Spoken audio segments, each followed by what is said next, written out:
J2M3 is a Japanese fighter sitting in the 4th rank of the Japanese tech tree at a battle rating of 5.7, which, on a completely unrelated note, is the best DR in the entire game. Now, you may find this bulky plane strange, considering that the Japanese aviation is mostly known for its spicy origami. Well, in 1939, after a long day spent making Chinese civilians starve to death and poisoning Manchukuo's water supply, several Japanese officers gathered in a meeting and thought, hey, paper planes are cool and all, but what about a plane that could go fast? And so they tasked the team behind the conception of the Mighty Zero with creating a new, heavier design with better protection and a more powerful engine. A plane with a bigger engine? How are we even supposed to do that? What a pain, we'll have to design an entirely new engine to fit the spec. Don't look behind you, I think I'm a genius. The first prototype of the J2M series was thus fitted with a Casey 13 engine, which made the aircraft shake in every possible dimension belonging to our physical plane. Though the next variant fixed this issue.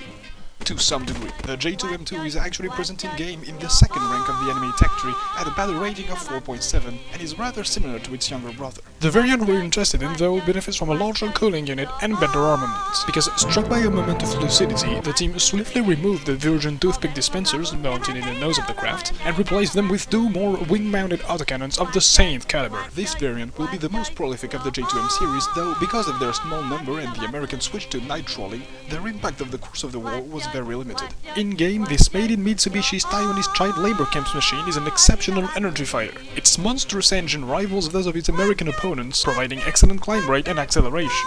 The dive speed of the J2M3 is also worth mentioning, as it enables the plane to tickle the cockpit of any plane you could face by dropping from a kilometer of altitude. I did say that Mitsubishi was allowed to make the craft heavier because of its specifications, but we are talking about Asian grown men right here. So just like scoring 80% on your math test is acceptable, heavier means just heavy enough, but you better not make it heavier than necessary, or I'll publicly execute you for sabotage.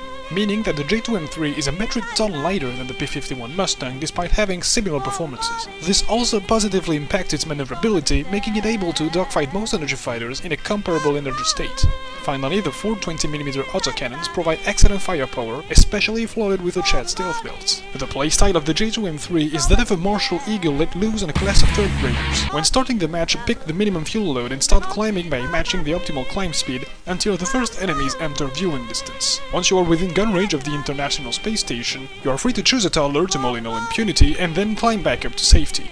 The few opponents that can outclimb you are too chubby to confidently dogfight you, so as long as you don't let them surprise you, they shouldn't be too much of a threat. I recommend picking isolated targets and prioritizing aircrafts that have the most altitude. In short, knowing what the enemy planes are capable of depending on their model is a vital skill when fighting this plane, as you will need to crown slam the lightweight weaklings and dogfight everything else. So as long as you achieve altitude superiority and know which strategy to employ depending on your opponent, you will have no issues dominating your matches and quickly research everything on the 4th rank of the tech tree, only to change nation after you realize that beyond this lies the worst tier 5 and 6 out of all the nations currently present in game.